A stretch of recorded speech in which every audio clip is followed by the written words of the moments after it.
If you have a Raymarine Axiom, you'll be familiar with the Anchor Wizard that's shown on the screen at the moment. Well, in January of this year, with Lighthouse software 49167, they made some updates to this, which has actually improved its functionality quite a bit. So let's take a look at what they've changed and what's improved. Now, when you're coming into an anchorage, there's normally quite a bit going on. You'll probably want to understand what the bottom's like, so you might be driving your boat around in a circle to then understand where you can anchor. There could be a lot of boats in the anchorage, so you've got to look out for them. You could be trying to pick a position and being blown away by the wind or the tide.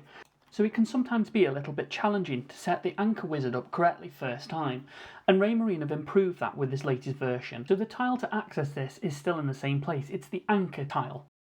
Now previously when you went through this process, as you marked the chain out position, it also marked the position of the anchor. That's where it thought that the anchor had been dropped.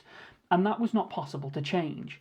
But now you can see at the bottom right of the screen, there's an option to actually move the anchor.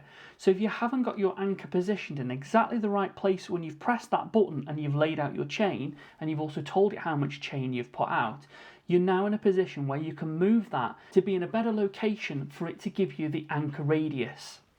So as you can see on the screen, we've got the anchor depth on the left, so we've currently set that to 5 meters. We've got the chain length on the right, and we've currently got that at 23 meters, and then we've got this option to move the anchor.